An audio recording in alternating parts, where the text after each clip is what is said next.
What is going on, everybody, and welcome back to All Things Football. After an amazing weekend of Premier League matches, which included Crystal Palace's 3-0 demolition of Spurs, Chelsea's 3-0 demolition of Aston Villa, I believe, and Manchester United's demolition of Newcastle, which included, obviously, the return home of our king, our GOAT, Cristiano Ronaldo. It's still here. Manchester, it's echoing all the way to London. It was an amazing atmosphere. The whole game was brilliant. It was almost like we'd won the league. Honestly, that's what it felt like. I mean, the sound is still in my head, as Ibs just said, of Ronaldo's signature celebration, the C, when he scored the first and the second goal. I didn't think it would be as noisy as it was, but I mean, what happened? What happened? I think your shirt appears to be blue. Oh no, it's great. Oh no, you just have to clarify it.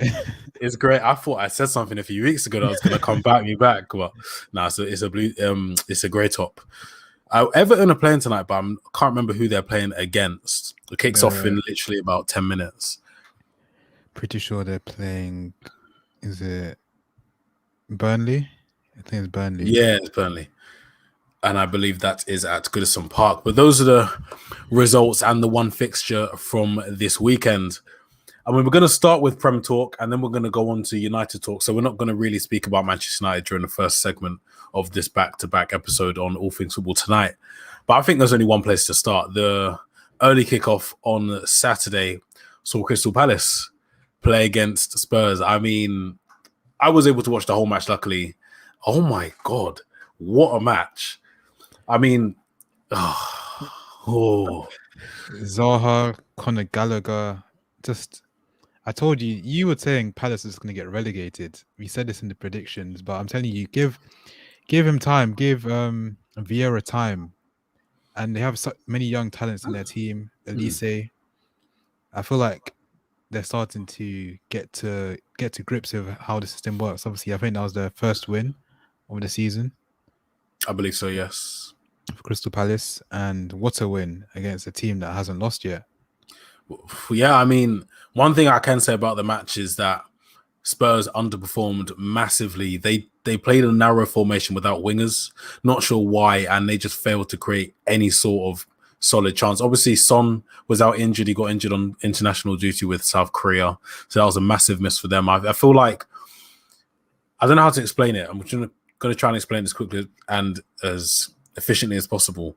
If Son and Kane are there, one of the best partnerships in the league. If Son isn't there, Kane just doesn't seem to be the player that he is. But if Kane isn't there and Son is there, he can fill in and step into Kane's boots. And I feel like the match against Crystal Palace just showed that Kane does really need Son. He needs his creativity, his attacking prowess, and his dribbling ability, as well as his passing ability to kind of just create the clear-cut chances for him. But Crystal Palace in the match, Zaha, I believe, got man of the match, and he was my man of the match. His battle with Tanganga obviously didn't go the full 90, but I'm just a fan of the aggressiveness and the feistiness in football. I think he got into his head, and he knew that's one way of beating him, because after the game, Zaha was saying, he's seen how Tanganga defends, and he's a very physical defender. So maybe the way Zaha was to approach the situation is to obviously try and get in his head, because he's not always going to beat him, even though he was beating him during the match. But I guess Zaha, just that he knew how to do it. He knew what he had to do, and he got into his head, and obviously he made a bad decision, got the yellow card, and then second yellow moments later.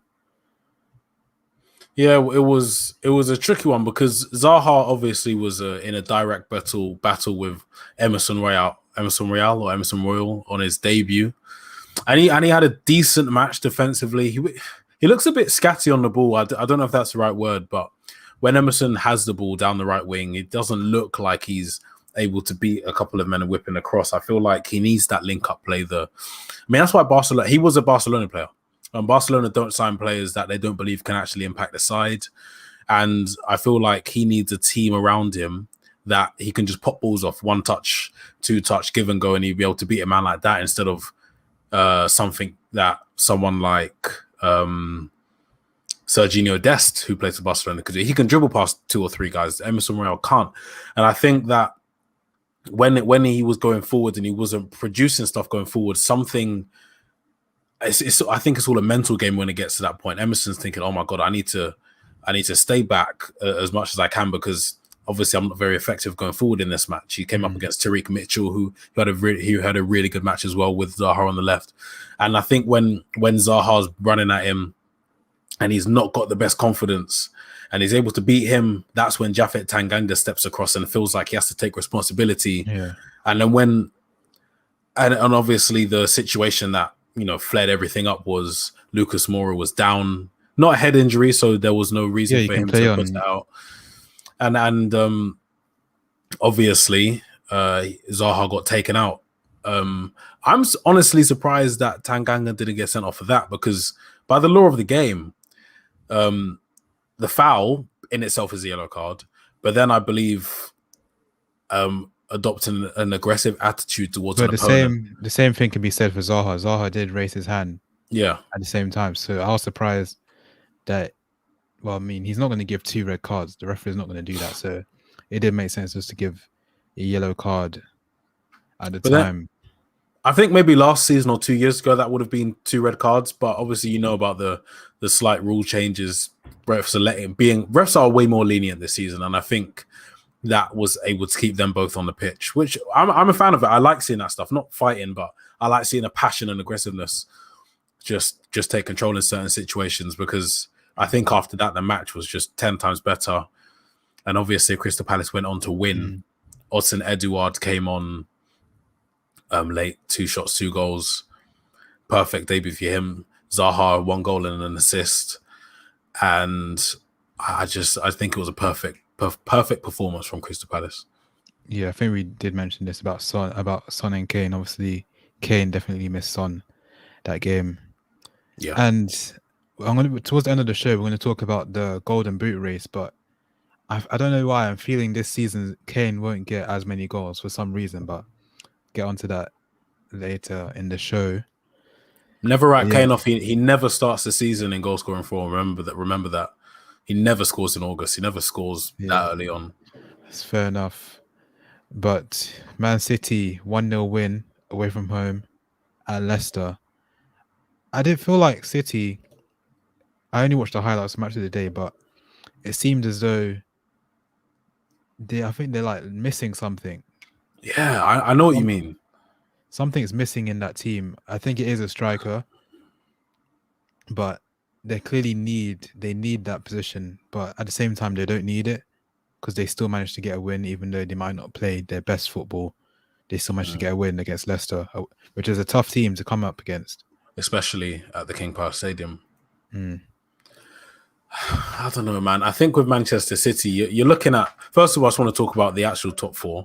United, Chelsea, Liverpool and City make up the top 4 at the moment, and City are on 9 points and everybody else is on 10. And I think even though it's 4 games into the season, I think it is starting to reflect the way the power is shifting away from Manchester City in a sort of way. Even coming towards the back end of last season, it was just something about their team which just didn't seem as ruthless and convincing as they had been previously. Because let's not forget, Pep's had to, as good as Pep is and as much money as he has had to spend, he has adapted his team in a way that when he came in, he quickly made his team. You got pace on the wings, you got Sterling, Sane, and De Bruyne, Fernandinho just literally playing it through. You're blitzing teams for the full 90 minutes. And then you slowly come away from that. Sane departs and Bernardo Silva takes over his position or whatever. And then you slowly but gradually go from full pace, full energy for the full 90 to killing teams with possession. And now he has Jack Grealish on one side and he has Mahrez on the other side. You're not blessed with blistering pace. And then we're looking at what Jack Grealish does on the left. He will beat a man, but then he will always pass it back. Probably 7 out of 10 times. Usually has to cut back onto his right foot. Yeah. And I feel... Okay, I'm sorry. Yeah, I was going to say, it seems like it's just it's predictable, and it's just the same result. It's not really. There's not much difference in his play, really. Obviously, he likes to cut in, draw defenders in, but then the City team is not really. That's not really how they're formed. That's not how really Pep wants them to play necessarily. Yeah, the thing is, we can't criticize them. They just won the Premier League. They're easily one of the top 3 or 4 sides in the world, but the way they're playing at the moment, just off the eye test, if take out all the stats, they just don't look as convincing as they were before. I'm going into matches, I'm looking at the teams they play. 2 years ago, I'm thinking they could genuinely win every single match in the league. They could go unbeaten. They could have the perfect record. But now I'm going into their fixtures and I'm thinking they might not actually win this week. And put that in stark comparison to Manchester United. 2 years ago, I'm thinking probably going to lose today. We could be playing against West Ham or Brighton, and I still think we might actually lose today. Now I'm going into every match thinking we're probably going to win by 3 or 4 goals. That's what I used to think of Manchester City, but now it's just completely flipped on its head. It's an amazing feeling, but I just don't feel like Manchester City are the same team that they used to be, even though they still are one of the best in the business. It's so hard to say because we were saying that last year in December, but look what happened. They won the league. Yeah. So I literally can't say anything about City. I can say they're bad right now, but then watch them win the league. That's what will happen. That can happen. So obviously we can't write off City this early in the season. But Chelsea, big win, 3-0. I feel like this win is just being shoved under the carpet as if it's an easy win. Yeah. But Aston Villa are a good team and they put up a good fight against Chelsea. Just that Aston Villa did not take any of their chances. So obviously, if you don't take your chances in the Prem, you get punished. And the scoreline makes it seem like they'll thrash 3-0, but it was nowhere near thrashing. I mean, Lukaku, 2 shots, 2 on target, and 2 goals. Clinical. The performance was not great. The performance was good, I believe. I think we had a good performance. No, we'll save that for United talk. We'll save that. Yes, save that and save the Sancho talk. We have a lot. We'll go deep into that. You have to give me time to think about these responses. But yeah, you were talking about Lukaku. Yeah, clinical finisher. The Golden Boot race is heating up already. Ronaldo's come in. He's got 2 on the score sheet. Lukaku's on 3, I believe. Fernandes is on 4. I mean, I say Fernandes because he will be up there. Lukaku's just a clinical finisher, man. He really is what Chelsea needed in that position. And I think it's even more romantic that he was there before. He grew up there. And he's come back, scored his first Stamford Bridge goal as a Chelsea player. I like the way he hits the ball. Is that weird to say? For me, he kicks the ball like Haaland. Like, he just puts his foot through it. The power that he generates with no backlift from a standing position anywhere in and around the box, lethal finishing. And with the service that he's going to get from players like Havertz and Jorginho, Mason Mount, when Pulisic comes on, Hudson-Odoi, all of these players, he's great in the air, fast, strong. He's very, very intelligent as well, which is what people don't give him credit for. Makes the right runs and makes the correct passes, I believe, when he has the opportunity. But he's going to be an amazing addition to the Chelsea squad, I believe. Definitely. I feel he's actually the main man. Everyone looks for him. It's kind of like Ronaldo in our team, but now Lukaku or Chelsea have that player in their team that they can just play it to him. Yeah. And they know that he's going to guarantee them goals. Or if you play it to him, at least it's a chance. Whereas last season, you had Werner in that position. You're not 100% sure. They had Tammy the season before, but then obviously his time came to an end at Chelsea. And I feel like it was very unfortunate for Villa. They had 18 shots, 6 on target. Chelsea only had 12 shots, but it just shows how clinical they were. Actually, Aston Villa had so many shots, but at the same time, Edouard Mendy, people saying is the best keeper in the league. I don't think he's the best keeper in the league. Best keeper in the league right now, potentially. Not obviously, not overall. I don't know. When you spoke about Werner and Do you believe that Werner and Lukaku could potentially partner up front? Because look, when Lukaku was at Inter Milan, he had Lautaro Martinez, and their partnership was amazing. Do you think Werner could step into Martinez's position or I feel like that's not how Chelsea play. Chelsea play three. Is it? Oh, they play 3-4-1-2. Is it? Let me just quickly check. In the 3-4-3. Yeah, 3-4-3 or 3-4-2-1. If that's the case. Yeah, I don't think Werner really works unless they play 3-4-1-2. They play 2 up front. It could work, or 3-4-3 on the wing.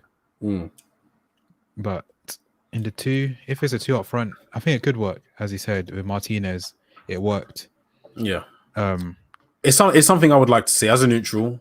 As a football fan in general, I would want to see a partnership of Lukaku and Werner up front, because there you have a lot of runs in behind. You have a blistering pace, and obviously there will be a lot of goals there. I think it'll be interesting to see. Whether or not it happens is a different question, though. Yeah, as Big Ron says, Kovacic ran the show. That ball, that pass to Lukaku for his first goal is not getting enough credit. That pass was inch perfect. Like, it literally bent into his path, and all Lukaku had to do is take a touch, cut in, and sauce it through the keeper's legs. Simple. And his second goal, the second goal, bad mistake from Tyrone Mings. I can't believe whatever linked with this guy. We were actually about to get this guy in our team. Lucky enough, we got Varane, Champions League Varane. I was about to say Championship Tyrone Mings, but let me not be rude. But yeah, that chip, he just chipped over the keeper to make it 2-0. And then I think Werner will go to Bayern. Sorry. Werner will be sold to Bayern. He'll take over Robin up front. I don't know, Lewandowski. No way he's taking over Lewandowski. This guy can't finish. If he gets his confidence and decides to start scoring goals, maybe. But right now, there's no evidence for Bayern to want to buy him. Maybe Harry Kane next season, but not Werner, I don't think. But yeah, Lukaku got a second goal. You said that he just smashed it and it went top bins. And yeah, Chelsea, joint top of the league with us, 10 points. Same, literally everything's the same. And yeah, I think Thomas Tuchel is doing a good job with Chelsea. He's a masterclass, I think. I felt bad for Axel. He robbed Lukaku of the ball and gave it to Mings, and Mings did the back pass. But at the same time, Axel got sent to the shops for the first goal. It's like, obviously, Lukaku is trained with him. He probably knows how he plays. He literally was about to shoot, cut in. Axel went to the shops. Lukaku just slotted it home. PFA Player of the Year. Ronaldo win the Golden Boot and the PFA Player of the Year. Yes. I don't think he will, man. It's too political. I don't think they'll give it to him. They'll give it to a City player, like they always do. We'll get onto that in United talk. There's a lot to say about Ronaldo. I need to save it. I'm just too excited right now. I need to save it. But yeah, next game from Saturday, the relegation battle, actually. Relegation battle, Arsenal beat Norwich 1-0. Looks like they were just about to stay in the Prem with that win. Yes, wait, let me just see this comment. Bayern are trying to swap Sane for Werner, but I think Chelsea, they want Sane. Werner linking up with Nagelsmann at Bayern again. I don't like the monopoly that Bayern Munich have on German football. But I know Chelsea fans want Sane. That's the thing. I know Chelsea fans want Sane. I can't picture him in the Chelsea car. I can't picture him playing at the Bridge. Like right wing, I feel like that's a position that they want to fill, and he could. But yeah, I was saying relegation battle: Arsenal, Aubameyang, captain, scoring, and obviously they beat Norwich 1-0. Not really much happened in that game. Arsenal had 30 shots. 30 shots, 7 on target. Wow. Norwich had 10 and 1 on target. I mean, jeez. Only 7 on target from 30 shots. And they wonder why they haven't scored. I think that is I think that was Arteta's plan for today. Just take shots, please. I need a goal. That's what he wanted. Just take shots, please. Save my job. I'm begging you. And then he's just there, that meme from FIFA. Delete club. Yeah, that's what he's going for. But Arsenal finally off the mark. New signing Tomiyasu from Japan started the game. I can't say I watched the match because obviously there was a way more important match for me to watch on at the same time. But I heard that he had a decent game, Tomiyasu. I don't think he did anything spectacular. This is from what I'm hearing, but he didn't have a bad game at the same time. But then again, it is Norwich. No offense to them, but in terms of Premier League ranking teams, they are, I'd say, the worst. I'm happy for Arsenal that they got off the mark because I don't know what would have happened if they didn't get a win from that game in terms of what would happen to Arteta, their fans. But, you know, I mean, only a 1-0 win against Norwich. They have to be doing better than that if they want to consider themselves to be a top team again. I like the way Arsenal, what is it? Ainsley Maitland-Niles obviously pressured Arsenal to play him, and he started the game in his position that he wants to play. They played 4-2-3-1, and he was in the 2 holding with Lukonga. But then he got subbed off 82nd minute. But at least he got his game time. I'm not sure. Obviously, 3 months. I haven't actually. I didn't see the game, so I don't know if he actually played well. So maybe he's earned his spot. They won the game, so wait and see for the next game. Obviously, they have no European football, so their next game will be on the weekend. They shall be playing on the weekend. I think they're away this weekend. Burnley. They're playing Burnley. Burnley are winning that. Don't care. And yeah, Arsenal off the mark. 3 points. 3 points away from relegation. It's not bad. They're moving in the right direction. And I think the final game we'll talk about is Liverpool. Yesterday against Leeds, 3-0 win away from home. Leeds, Bielsa, we always say this. The way they play is not. I feel like this season they're going to lose more. They're going to lose more games than they win, because this season I haven't seen enough of them that's that good. I think it'll be a near even split. I think it'll be like maybe 15 to 17 games won. Or something like that. I don't think they'll draw many games because of the way they just play so open. As I've always said, I'm annoyed by them. I don't like them. I don't like their ethos. I don't like the ethos that Bielsa has, because you know full well, look, they're playing against Newcastle at St. James's Park on Friday. They could go and batter Newcastle, you know, in a different type of 4-goal thriller, 5-goal thriller, but then they'll just lose the next game 3-0. Like it, I just need to see some sort of consistency and sustainability in their football, because it's exciting watching them play. Like I don't like them, but I enjoy watching them play because I know something is going to happen. But it can't be enjoyable as a Leeds fan, because knowing that you're going to a match, you've just beat a team 4-0, we're probably gonna lose this week. Do you know what I mean? That can't be enjoyable. And in a way, I feel sorry for them, and that's why I just can't really rock with them like that. I mean, Liverpool. When I watch some of these games, all I think about is my fantasy team. I don't really mind about. I mean, obviously, I don't want Liverpool to win, but at the same time, I need that Trent assist and that Salah goal. Yeah, and that's exactly what happened. Yeah, Trent assist, Salah goal, easy first goal. Then Fabinho scored their second goal, and Mane had a very, very bad game. The amount of shots, amount of chances he had. I mean, he eventually got his goal, but he could have had a hat-trick or more. He had so many chances. I feel like I don't know what's going on with Mane. I think there's definitely problems with Mane and Salah. That those two, they can't work. They're two very, very selfish players. Yeah.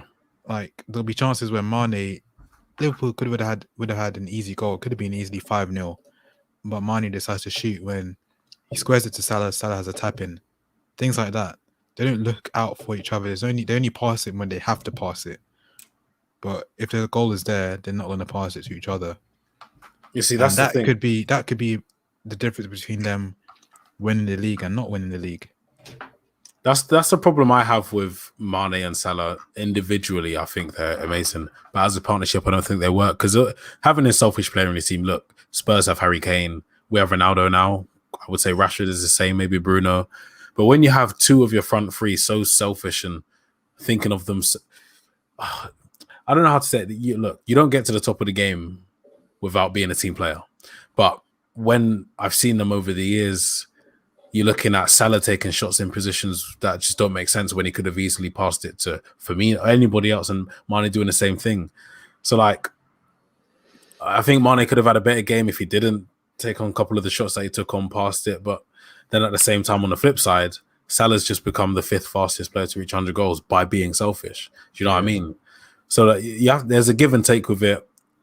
I still don't know if it's a good or bad thing the way they team up because they have been so successful. But then again, you could have been way more successful. You could have won more games. You could have scored more goals between you if you just passed it across or if you just did this or that instead of taking a shot from an angle which is pretty much unlikely to get a goal from. It's a tricky one. Yeah, I mean, as you just said, Salah, the 5th fastest player to reach 100 goals. And the golden boot race, Premier League golden boot for this season is heating up nicely. Got Lukaku, got Ronaldo, who scored 2 goals, and Salah, and obviously Kane. You can't ignore Kane, but Salah's the one that people forget about. And he scores goals. He is a goal scorer. As we said, he's selfish, but he scores the goals. And I'm telling you, this golden boot race is going to be just as, if not more, potentially, but not more, but just as interesting as the title race, because when you have someone like Ronaldo, players want to imagine you're Lukaku right now. Ronaldo just beat you the last season in Syria, and imagine you're Lukaku or Salah or Kane. You want to be at Ronaldo's level, if not better. So one way to show that you're better than him is to score more goals than him. So for them, that's an incentive to be scoring more Premier League goals than the guy who's the greatest player in the world. So I feel like this season, there's going to be a lot of goals this season. I think it could be the highest goal scoring season. Has to, potentially. Because these teams, when you're playing against, who are we playing next? We're playing West Ham in the league next. Yeah, that's the one at the London Stadium. Yeah, I'm telling you, this season there's going to be a lot of goals. When you have, especially for Man U, Ronaldo in your team. Me to move on to United talk because the amount of things I need to say.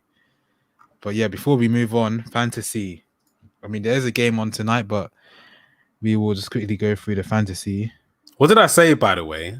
What did I say? The team that I picked, an easy 65 plus points each week. I'm on 71 points right now with Demarai Gray potentially, getting me more. What? Tonight. You're on 70 what?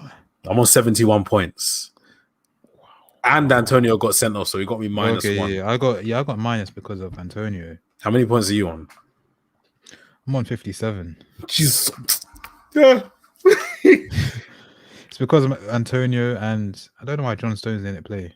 Oh my God. Alex is on 319 points. Alex, what's going on? Why are you on? Yo, Alex, why are you on 300? He's what? How many points? I've got 4 more points than you at the moment. I'm 10th in the league. You're 11th. Yeah. John Stones let me down. I don't know why he didn't play. He should have played. And I should have made Ronaldo vice captain. Or captain, at least. Nah, Ronaldo's my captain. You have to put faith in the boy. Top of the league must be nice. But just don't get comfy. Obviously, we're catching up to you, Alex. Yeah, let him get cocky. Let him get cocky. You know how by game week 10. Yeah, that's a good mark. Third of the way. Okay. But yeah, I think we will. If you're watching right now and you want to watch us on United Talk, we'll be talking about obviously the Premier League action. Ronaldo back. Will Ronaldo win us the Champions League, taking it away from Chelsea? Preview for tomorrow's game, preview to the weekend's action. The link to that video is actually in the description of this video, so you can click on it now and wait whilst we transfer onto that show. But please do like, share, and subscribe. And yeah, thank you for watching. Thank you very much, guys.